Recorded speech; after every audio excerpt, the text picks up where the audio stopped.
We have Pat Calhoun. Pat's the CEO of Espressive. We're going to talk about the employee experience has become the digital experience. Hey, Pat, great to see you. Yeah, it's great meeting you again, Hunter. Where are you coming in from? Actually, right now I'm in Asia. Are you really?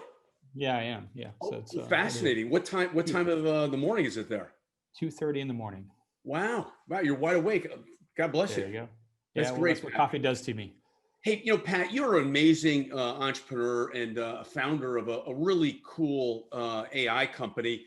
When you think about the pandemic transforming the employee experience into a digital experience, what does that mean to you and your company at Espressive? Well, for Espressive, what we've actually seen is that the pandemic has really changed the way that people interact, the way people seek help. A lot of the interactions in the office that used to happen by people walking up to each other, congregating in meetings, that's kind of gone away. And through no fault of our own or of any company, we've actually had to go and replicate that whole physical experience in something that's truly virtual. And it's been a challenge for a lot of us, especially the people on the front line that actually have to use a lot of these technologies. And what we're actually seeing as well is while everybody's multitasking more than ever before, whether it's, you're doing a Zoom, same time as you got Slack messages coming in, email coming in, I got text messages, I got all this stuff coming from everywhere. It's actually a much higher level of cognitive load than we're actually used to. And we're all using these digital means to try to make all of this stuff work. And it doesn't mean that it's the same experience as we had in the physical world. It just means that it actually has to be replicated digitally. So I kind of view this as a transformation to a digital experience. It's just a brand new world. When you think of that digital experience, it's been straining help desks and organizations alike. How do you help organizations at Espressive in that space? Well, yeah, it's really interesting. What we've done a fair amount of research, and there's a lot of analysts have done similar research. What we've found is that the overall help desk load has increased by 35% as a result of the pandemic. 35%. That's a huge number. Now, I believe that this is a result of two main factors. First and foremost, we're actually being forced being asked to use apps that we've never had before. In some cases, it's people that have never actually worked from home. So there's new things like what's a VPN. But in other cases, it's also that as CIOs and organizations are embracing digital transformation, new applications, new capabilities are being sent to us. And so there's just a lot of new. And in some cases, it's about using applications much deeper than we ever have before. So that is introducing a lot of questions, a lot of issues, and so on. The second one, and I think this is probably the biggest one, is that a lot of us, when we had questions before, we just shoulder tap our neighbor. I don't have a neighbor anymore. So naturally what we do is we go back to what we've been doing for the past 15 years. We call, we send emails to the help desk. And that overall is what has really created that 35% increase in overall tickets. Sure. And so, do you have a customer example, Pat, that highlights that? Yeah, well, quite a few. And in fact, yesterday during your New York event, I had Kumud Kalia, which I actually interviewed, right? And he talked about the fact that they've been deployed for a month now, and they're already seeing 40% reduction in overall call volume, which is phenomenal. But here's a really interesting example I'm going to throw to you. So Solar Turbines, it's part of Caterpillar. Everybody knows Caterpillar. In March, when the stay-home order came in California and across multiple other states, what they saw is a 300% increase in overall IT touch points, 300%. At the same time, they were 40% down in staff. They had some attrition, they didn't backfill because they were leveraging AI, and now they're seeing a 300% increase. Through AI and through automation, they were able to survive the month of March. Their barista, which is our virtual agent, actually handled 99 man days of work for them, 99 man agent days. So can you imagine like the amount of staff that they would have to hire to be able to handle that? So that's a huge testament of the value that we've actually been delivering to them. But here's what we're now seeing. What that organization has actually done is every Friday, they decided that they're turning off the phones and they're sending everybody to AI. They've seen a huge increase in adoption.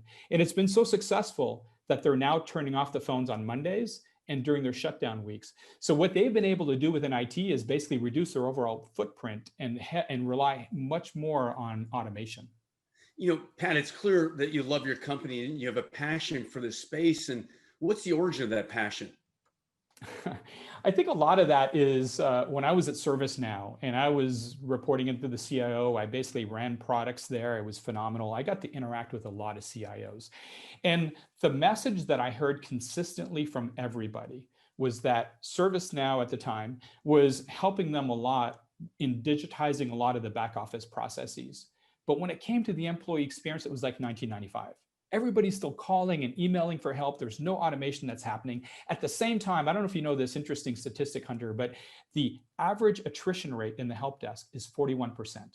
Really? 41, it's huge. So you're basically relying on a team that's constantly cycling in and out to deliver an awesome experience to the rest of the organization. How can you do that when 40% of the team is leaving? That's a lot of tribal knowledge that's leaving out the front door. And so I really came to realize that the world is going to change, and you can't just build this through people. You have to start relying on technology.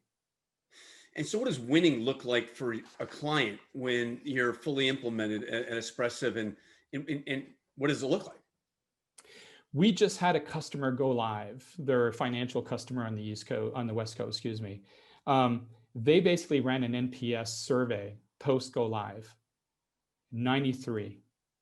You know, a lot of people think, boy, if I start leveraging automation and I ask people to go to virtual agent, is that going to hurt the IT's reputation, IT's image? Imagine if you could get 60%, 70% automation, so net reduction in tickets. You can start reallocating your staff to do things that have a lot more shareholder value than another password reset, and you get a 93 NPS rating.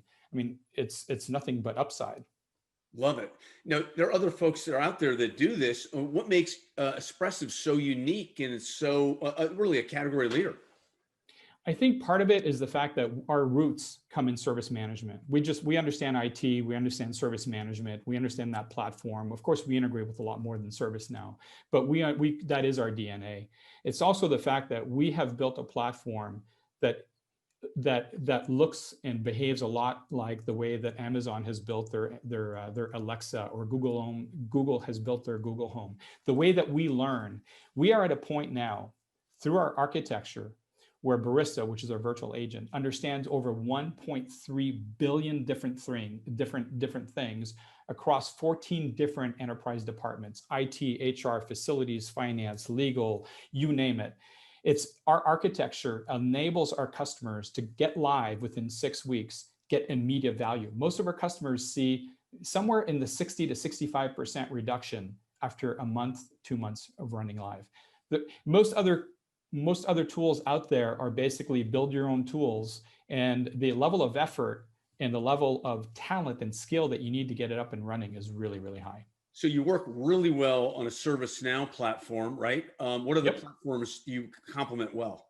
Ivanti, Sharewell, BMC, Jira, Zendesk. You know, we're pretty agnostic. So when it comes to ticketing systems, you know, systems of record, we integrate with most of them. And getting started, how easy is it to get started with you? Is it with a POC? Yeah, very easy. Just give me a call. I'll make it happen. How do people follow up with you, Pat, directly? I'm on LinkedIn. Find me on LinkedIn. Shoot me a message. You can send me an email, patc@espressive.com, or just go to our website, espressive.com. There's a lot of resources there available for you. Gotcha. Take care. Be safe. And looking forward to seeing you again stateside. Cool. Thanks. All right. Thanks, bye. Pat.